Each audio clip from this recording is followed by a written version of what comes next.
요한계시록 15장입니다. 15장 1절부터 마지막 절까지입니다. 이제 15장 오늘 말씀과 내일 말씀인 16장, 이게 이제 계시록 본론의 마지막 부분인데 일곱 대접 재앙입니다. 일곱 대접 재앙의 서론이 오늘 본문 15장이다라고 말할 수가 있겠죠. 이 일곱 대접 재앙은 이제 내일도 나오겠습니다만은 바벨론의 심판이라고 그렇게 이름을 붙일 수가 있어요. 이제 이 바벨론이라고 하는 것은 바벨론이라는 제국이나 나라가 아니라 세상을 상징하는 그런 표현입니다. 그래서 바벨론에 대한 심판을 이야기를 하고 17장서부터는 바벨론이 어떤 존재인지 어떻게 심판받는지 하는 것을 18장까지 쭉, 그러니까 이 바벨론 심판이 16장까지 끝나는 것이 아니라 18장까지 이어지는 거죠. 다만 17장서부터는 이제 계시록의 구조 분석상 결론부에 해당이 되는 거예요. 그렇게 연결이 되고 있다. 그래서 이제 그 서론이 이 15장인데 1절을 보면 또 하늘에 크고 이상한 다른 이적을 보매, 본다는 말을 계속 한다는 것도 말씀을 드리고요. 하늘에 크고 이상한 다른 이적이 뭐냐? 그게 바로 일곱 천사의 일곱 재앙인데 이 일곱 천사의 재앙이 5절 이하에 보면은 일곱 대접이에요. 그래서 일곱 대접 재앙이고 이것을 1절은 마지막 재앙이다라고 말을 합니다. 이 마지막 재앙이라고 하는 이 표현은 자칫 이렇게 해석이 될 수가 있겠죠. 인나팔 대접 재앙이 어떤 이 시간 순서적으로 일어나는 것이다, 이렇게 생각하기 쉬운 그런 표현이기는 해요. 그러나 그렇게 보는 방법도 있을 수는 있지만 여기서는 이제 인나팔 대접 재앙의 마지막 재앙을 봤다 하는 그런 의미라고 보는 것이 더 나을 것 같아요. 8장을 보면 나팔 재앙은 3분의 1이라고 하는 그 규모의 제한이 있습니다. 근데 여기 일곱 재앙은, 일곱 대접 재앙은 하나님의 진노가 이것으로 마친다라고 해서 이게 이제 끝이다 또는 하나님의 심판이다. 그동안에는 이게 환난하고 관계가 됐지만 여기서는 하나님의 심판을 이야기를 한다. 그래서 여기는 뭐 2분의 1이니 3분의 1이니 4분의 1이니 하는 그런 표현이 이제 안 나와요. 그게 내일 말씀의 일곱 대접 내용을 보면은 그게 뚜렷하게 나오죠.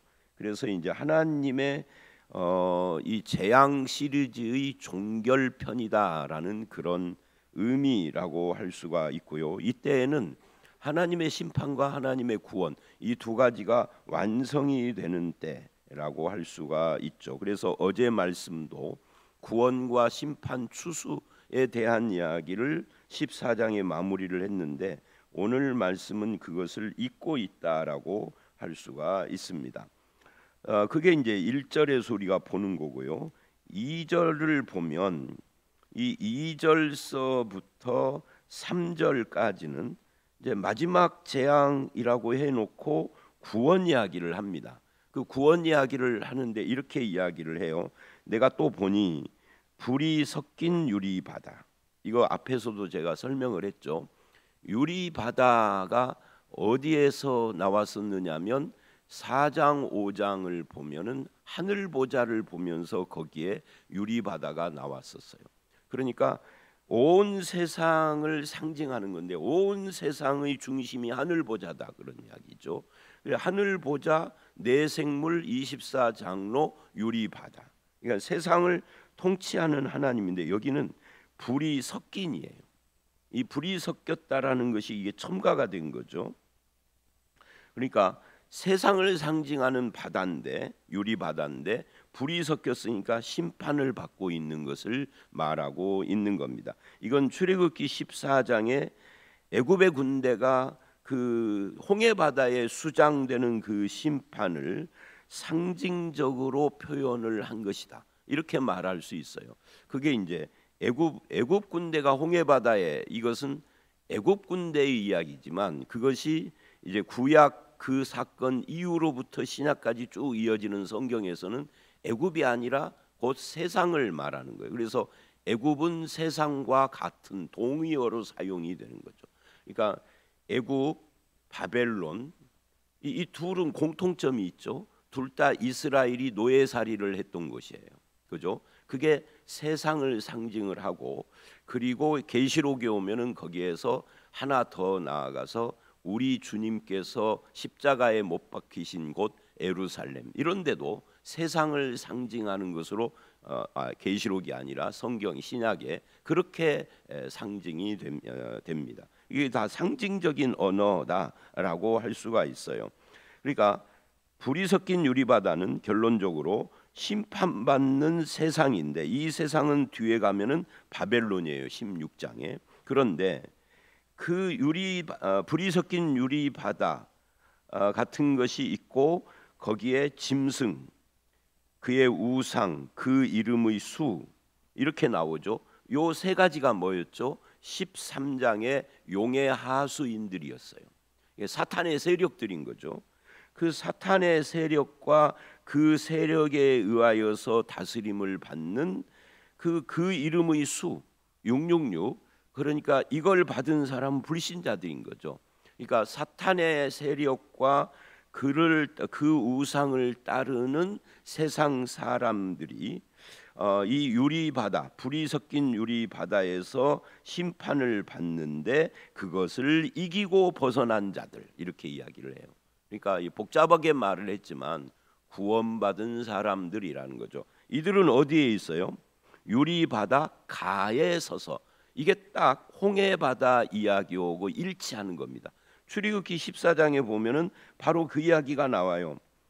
애굽의 군사들과 바로 왕이 수장돼서 죽는 홍해바다 건너편의 이스라엘 백성들이 마치 이 짐승의 이름과 수를 이긴 이 계시록의 이 구원받은 사람들처럼 거기에서 뭐를 해요? 찬송을 하고 소고치며 노래를 부르고 춤을 추고 하는 그 새 노래, 구원의 노래를 부른 것처럼 여기서도 검은고를 타고 모세의 노래를 부른다.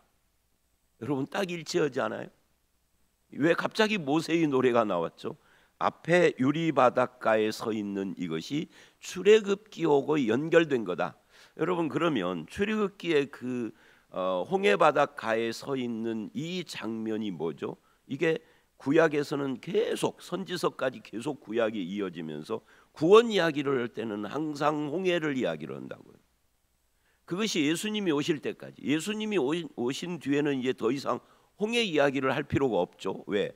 홍해 이야기는 상징적인 것이고, 그 사건이 상징이라는 게 아니에요. 사건은 실제 일어났지만 상징적으로 구원을 말했다면, 예수님이 오셔서는 상징이 아니라 실제 구원을 이뤘으니까 더 이상 홍해를 거론할 필요가 없는 거예요. 그러다가 계시록에서 갑자기 모세의 노래 해놓고, 이 모세의 노래가 모세의 노래가 아니라 어린 양의 노래다라고 말하는 겁니다. 그러니까 홍해바다를 모티브로 해서 어린 양 예수 그리스도의 구원을 노래하는 유리바닷가에 서 있는 구원받은 신자들의 모습, 이게 언제적 이야기인 거예요? 예수님 재림할 때 이야기인 겁니다. 이스라엘에서 애굽에서 이스라엘이 탈출하는 것처럼 이제는 이 세상에서 구원받은 사람들의 모습이 그 구원의 노래를 감격적으로 부르게 될 것이다 하는 것을 지금 보여주고 있는 거죠. 이것이 이제 3절 중간서부터 그 내용으로 이어집니다. 주 하나님 전능하신 이여, 하시는 일이 크고 놀라우시도다. 하나님이 하시는 일의 핵심이 뭐예요? 하나님이 하시는 일이 수없이 많지만 그거를 다 말할 수는 없고, 하나님의 하시는 일은 온 세상을 통치하는 일과 거기서 자기 백성들을 구원하시는 일이죠. 어떻게 구원하느냐? 어린 양을 보내서. 이게 지금 여기에 표현되어 있는 거예요. 그러니까 우리가 구원받은 것이 얼마나 놀라운 하나님의 역사인가. 여러분, 하나님의 역사를 보고 싶다, 이런 생각을 우리가 많이 하잖아요. 그런데 우리는 주로 하나님의 역사를 어떻게 보고 싶으냐면, 죽을 병에 걸렸는데 뭐 병원도 안 갔는데 기도만 했는데 나았다, 뭐 이런 거. 여러분, 그렇게 하나님의 역사를 볼 필요가 없습니다. 여러분이 예수 믿는 것이 하나님의 역사예요. 나같이 완악한 자가 예수 믿는 걸 빼놓고 보면은 진짜 얼마나 고집스럽고 남의 말 잘 안 듣고 자기 생각만 하고 하는데 어떻게 예수는 믿었는지 몰라. 내 이야기예요. 그죠? 하나님의 놀라운 역사는요, 구원을 말하는 거예요. 지금 세상 통치하는 것과 구원, 이 두 가지가 뭐 신학교를 가면 하나님의 하시는 일에 대해서 많은 것을 이야기를 해요, 정신사납게. 근데 사실은 그때는 그런 줄 알고 외우느라고 바빴는데 목회하면서 보니까요, 그렇게 복잡한 거 아니에요. 세상을 창조하시고 통치하시는, 우리를 구원하시는 거, 이 두 가지지 뭐. 나머지는 다 부수적인 것들입니다. 그럼 알아도 그만이고 몰라도 상관없는 것들인데, 이 하나님의 놀라운 통치와 역사가 우리에게 나타난, 나에게 나타난, 나를 구원해. 저 사람도 아니에요, 나를 구원했어. 그러면 게임 끝. 뭐 입에 랄랄랄라 하건 말건 상관없어. 그거를 체험 안 하면 하나님의 역사 없는 것처럼 말하는 이상한 신자들, 지가 구원받은 것이 얼마나 놀라운 건데 그거에 대한 감격은 아무것도 없고. 여러분이 그렇다는 거 아니에요. 한국 교회가 그렇다는 이야기예요. 하나님의 놀라운 그 하시는 일이 놀라우시도다. 지금 뭘 말하고 있는 거예요? 구원 이야기하고 있잖아요. 이스라엘을 애굽에서 꺼낸 사건이 얼마나 놀라운 거예요. 그걸 우리가 기적이라는 측면으로만 자꾸 보는데 그게 은혜예요. 구원이요, 구원. 기적이 아니라. 기적이라면 구원의 기적인 거죠. 자, 그 다음에 만국의 왕이시여, 이건 뭐예요? 통치죠, 통치. 창조주 하나님이 세상을 통치하고 나를 구원했다. 주의 길이 의롭고 참되시도다. 주님이 그렇게 하시는 일이 옳다라는 이야기예요. 그래서 성도는 이 심판받을 유리바다 같은 세상 가에서 그 심판을 벗어나고 짐승의 수를 이기고 그 고통스러워하는 유리바닷가에 빠져 있는, 마치 홍해바다에 빠진 애국 군대들을 보면서 승리의 노래, 구원의 노래를 부르는 것 같은 그런 존재가 성도들이다. 성도는 고난을 이기고 주님을 찬양하는 그런 자리에 서 있는 자다. 이게 3절까지의 이야기입니다. 그리고 이제 4절서부터 두 번째 문단이에요. 마지막 절 8절까지. 죄송합니다. 4절은 앞에 2절서부터 이어져요. 5절서부터가 두 번째 문단입니다. 4절 봅니다. 주여, 누가 주의 이름을 두려워하지 아니하며 영화롭게 하지 아니하오리까? 오직 주만 거룩하시나이다. 주의 의로우신 일이 나타났음에 만국이 와서 주께 경배하리이다. 뭐 다른 것은 제가 설명 않겠습니다. 앞에 다 나왔던 이야기의 중복이니까. 만국이 와서 주께 경배한다. 온 세상에 이제 주님을 거부할 자는 존재하지 않는다. 구원이 완성되고 하나님 나라가 완성됐어요. 그런 이야기를 지금 하는 거고요. 그 다음에 이제 5절서부터 8절을 보면 완전히 이제 분위기가 달라서 여기는 심판에 대한 이야기를 합니다. 또 이 일 후에 내가 보니, 문단이 나눠진 거죠. 내가 봤다 하니까. 하늘의 증거 장막의 성전이 열리며, 자, 여기 증거 장막의 성전, 요약해서 증거 장막, 이게 말 안 하려고 해도 할 수밖에 없는 것이, 이 증거 장막을 어떤 애들이 자기들이 증거 장막이라고 해요. 그 어떤 애들이 누구냐면 이만희 똘만이들이 그러는 거예요. 신천지가. 웃기는 거죠. 이 하늘의 증거 장막, 이거는요, 이 세상의 장막, 즉 이 세상의 구약이라고 하는 세상에 존재했던 성전 이전 단계가 장막이잖아요. 장막을 성막이라고도 하죠. 근데 여기 증거 장막을 때 장막의 성전, 장막이 따로 있고 성전이 따로 있고 그게 아닙니다. 장막이 성전인 거예요. 근데 그것을 왜 증거 장막이라고 하느냐면 여러분, 장막 안에 있는 가장 핵심이 뭐죠? 장막 안에는 많은 것들이 있어요. 제단도 있고 물두멍도 있고 무슨 성전, 솔로몬의 성전에 보면은 야기스와 보아스와 야긴이라고 하는 두 기둥도 있고 휘장도 있고 떡상, 향로, 촛대 이런 것도 있고 많은 것들이 있죠. 11조 창고도 있고. 근데 이런 것들은 다 부수적이에요. 핵심은 뭐냐면 지성소에 있는 법궤입니다.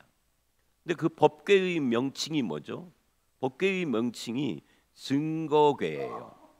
그래서 이 성전이나 특히 성막을 뭐라고 부르느냐면 성막이라고도 부르지만 이 법궤 때문에 회막이라고도 부르고 증거막, 증거장막이라고 그렇게 부르는 겁니다. 그런데 이것이 증거장막인 이유가 무엇이냐면 출애굽기로 가보면 하나님과 우리의 관계 때문에 그러는 거예요. 하나님과 우리의 관계가 신랑과 신부의 관계이다는 것을 증거하는 것이 증거의 궤이고 증거 장막이기도 해요. 그러니까 지금 심판이 이루어지는데 그 심판이 우리의 신랑이시고 우리의 아버지시고 하나님과 우리의 관계예요.를 상징하는 하늘의 증거 장막. 그러니까 땅에 있는 증거 장막은 모형인데 하늘에 있는 증거 장막은 원형인 거죠. 제가 전에도 한번 계시록 하면서 말을 했죠. 실제로 하늘에는 성전이 있나요, 없나요? 실제로 성전에는 증거 장막이 있나요, 없나요? 없어요. 없다가 어디에 나온다고요? 이제 조금 있으면 보게 될 계시록에 나온다고요. 계시록 21장 22절 이제 새 예루살렘 성을 이야기를 합니다. 성 안에서 내가 성전을 보지 못하였으니 이는 왜 없느냐? 주 하나님 곧 전능하신 이와 및 어린 양이 그 성전이심이라. 그러니까 참 성전, 원형 성전은 뭐라는 거예요? 하나님과 어린 양, 예수 그리스도가 성전이라. 이게 신약이 일관적으로 말하는 겁니다. 그러니까 이 다음에 완성이 되는 그 하늘 새 예루살렘 성은 성전이 필요 없는 것이에요. 왜? 하나님과 어린 양 예수 그리스도가 임마누엘 우리와 영원히 있는 것인데 성전이 뭐가 필요해? 하나님의 임마누엘이 완성되면 성전이라는 것은 필요가 없는 거예요. 그런데 여기 지금 15장에는 하늘의 증거 장막이 있는 것처럼 성전이 있는 것처럼 열림에라고 말을 해요. 요거는 뭐예요? 실제가 아니라 상징적이다 하는 거예요. 무엇을 상징하느냐?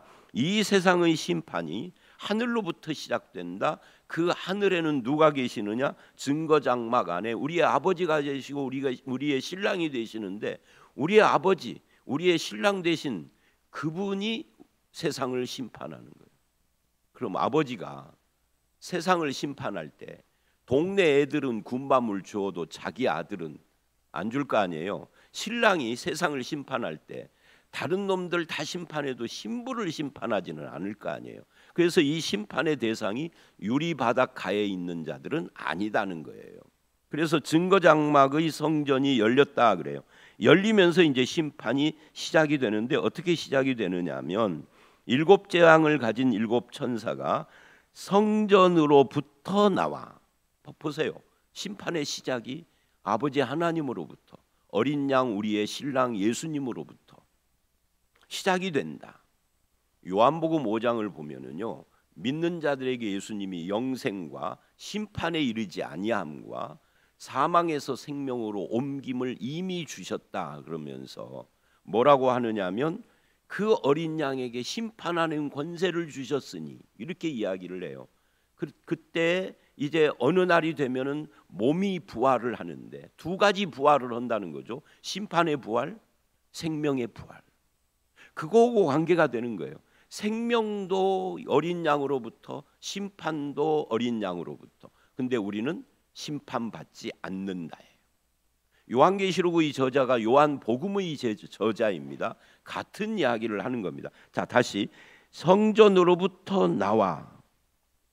근데 나오는데 이 천사가 이런 옷을 입었어요. 맑고 빛난 세마포 옷을 입고 가슴에 금띠를 띠고. 그러니까 맑고 빛난 세마포 옷을 입은 천사, 이 심판이 진실하고 확실함을 상징하는 거예요. 가슴에 금띠를 띠고 왕권과 위엄을 상징하는 거예요. 세마포, 성결을 상징하는 거죠. 마치 예수님을 대변하는 모습의 옷차림을 했어요. 그러니까 심판이 어린 양으로부터 시작된다. 아버지로부터 시작된다. 그런데 이 심판을 주관하는 천사도 바로 예수 그리스도를 대변하는 모습을 가지고 있다 하는 거죠. 그런데 우리는 그 예수님을 믿는다예요. 7절, 네 생물 중의 하나가 영원토록 살아계신. 네 생물은 어디에 있었죠? 4장에 하늘 보좌 주변에 네 생물이. 이 네 생물은 학자들이 천사라고도 하는 사람이 있고 이것이 세상 만물이다, 피조물이다라고 하는 사람들도 있고 의견이 엇갈리지만 그게 중요한 것은 아니에요. 그러니까 하늘 보좌를 에워싸고 있던 그 네 생물 중에 하나가 영원토록 살아계신 하나님의 진노를 담은 가득히 담은 금대접을 그 7 천사에게 주었다. 금대접도 전에 어디에서 나왔던 적이 있죠. 성도들의 기도가 이 대접의 향로에 받쳐서 올라가고 비어버린 그 금대접에 뭐예요? 그 불을 담아서 세상에다가 쏟는 장면 나왔는데 여기에서 또 다시 금대접이에요. 근데 여기는 진노를 가득히 담았다예요. 그게 이제 16장에 본격적으로 그 내용이 이어지는 거죠. 8절, 그렇게 주니 하나님의 영광과 능력으로 말미암아 성전에 연기가 가득하매. 이 연기가 가득했다. 연기, 구름, 빽빽한 구름, 이런 것들은 다 뭐를 상징한다고요? 어제도 제가 말씀드렸죠. 하나님의 임재, 하나님의 영광을 상징한다고. 그래서 하나님의 영광과 능력으로 말미암아가 앞에 나오는 거예요. 하나님의 영광과 능력으로 말미암는 연기, 하나님의 임재의 영광이 가득하다. 그 하나님의 영광으로부터 진노가 나오는 거예요. 자, 이런 표현들을 자세히 보면 우리는, 구원받은 우리는 하나님의 영광을 찬송하는 사람들이잖아요. 하나님의 영광이 우리에게 임하기를 간절히 바라고요. 그런데 어떤 사람들에게는 하나님의 영광으로 말미암아서 뭐예요? 저들에게는 찬송이 아니라 심판이 임한다고요. 똑같은 하나님의 영광이 누구에게는 찬송이고 누구에게는 심판이고, 그 괴로움이죠. 건들 수 없는 괴로움이 임하는 거예요. 그러면 7 천사의 7 재앙이 마치기까지는 이게 이제 결론이에요. 성전에 들어갈 자가 없더라예요. 우리가 앞에서 나팔 재앙을 할 때는 누가 이것을 견디겠느냐, 회개하라잖아요, 메시지가. 그런데 이 7 대접은 이제는 회개할 기회가 없다, 문 닫혔다예요. 성전에 들어갈 자가 없다, 이 말은 구원의 문이 닫혔다. 여러분, 사람이 하나님의 성전에 들어간다, 이 말은 뭐예요? 받았다는 거예요. 하나님을 예배한다는 거예요. 이게 닫혔다라는 것은 이제는 예배하는 자가 이제 더 이상 들어갈 자가 없다. 구원받는 자가 없다. 그래서 바울은 뭐라고 했냐면 고린도후서에서 6장에 그 유명한 말씀, 보라 지금은 그래요. 보라 지금은 구원받을 때요 은혜 받을 만한 때다. 지금은. 왜 바울이 지금이라고 그랬을까요? 언젠가는 이 은혜 받는 거, 구원받는 것이 끝날 때가 온다는 거예요. 자, 이 짧은 말씀을 되게 길게 지금 제가 말을 했는데요. 이제 마무리를 해야 돼요. 그런데 오늘 말씀은 결국은 심판이든 구원이든 우리 주 하나님 아버지와 우리 신랑 되신 어린 양 예수 그리스도로부터 시작이 되는 것이다. 우리는 그리고 예수님 때문에 성전에 들어와 있는 자들이다. 그 성전으로부터 심판이 시작되는데, 그래서 저와 여러분은 결론이 그거예요. 유리바다, 불이 섞인 유리바다 안에 사는 자들이 아니라 그 바다를 나와서 그 가에, 바닷 가에 서서 하나님을 찬양하는 구원의 노래를 부르는 자들이다. 비록 몸은 세상에 살지만 우리의 신분은 이 유리바다를 벗어난 자들이다. 얼마나 감사한지. 이제 우리에게 남아 있는 것은 하나님을 찬양하는 것뿐만이 아니라 아직도 그 유리바다 속에 살고 있는 우리 사람들, 가족이라면 가족일 수도 있고요, 가까운 사람들, 그들에 대한 안타까움. 그래서 기도도 필요하고 전도도 필요하고, 그런데 말로만 전도할 것이 아니라 삶의 본을 보여야 하는 거죠. 우리들의 최대의 약점이 그거예요. 말로 전도는 하는데 삶으로는 본이 안 된다는 거. 유리바다 속에 사는 사람하고 별 다르지 않다는 거. 그것이 우리의 최대의 약점이죠. 말씀을 마칩니다. 하나님의 능력, 하나님의 놀라운 기적은 저와 여러분을 구원하신 겁니다. 그리고 우리는 그 불이 타는 유리바다 가에 서 있는 자로서 하나님의 영광을 찬양하는 자의 자리에 있는 것이 얼마나 감사한 건지 늘 주님께 영광과 감사를 돌리고, 아직도 유리바다 속에 사는 사람들을 위하여서 우리가 기도하는 그런 성도들이 되시기를 주의 이름으로 축원합니다. 함께 기도하겠습니다. 하나님, 모세를 통하여서 이스라엘을 홍해에서 건지신 것처럼 예수 그리스도를 통하여서 우리를 불이 섞인 유리바다 가에 불러내시고 구원의 노래를 부르며 하나님을 찬송하고 하나님의 크고 놀라우신 그 기적의 역사가 우리를 구원하신 것에 대하여서 감사하는 자가 되게 하시니 감사를 드립니다. 아버지 하나님, 성전에 들어가는 문이 닫히는 그때까지 아직도 구원의 문이 열려 있는 이때 아버지 하나님, 유리 바다 속에 사는 사람들을 향하여서 우리가 이 복음을 증거하게 하시고 저들을 위하여서 기도하게 하시고 우리의 가까운 사람들이 나를 통하여서 구원의 자리에 들어올 수 있도록 하나님 은혜를 베풀어 주시옵소서. 우리의 남은 생애가 구원을 감사하고 복음의 증인된 삶을 살기를 간절히 원하옵고 예수님 이름으로 기도드렸사옵나이다. 아멘.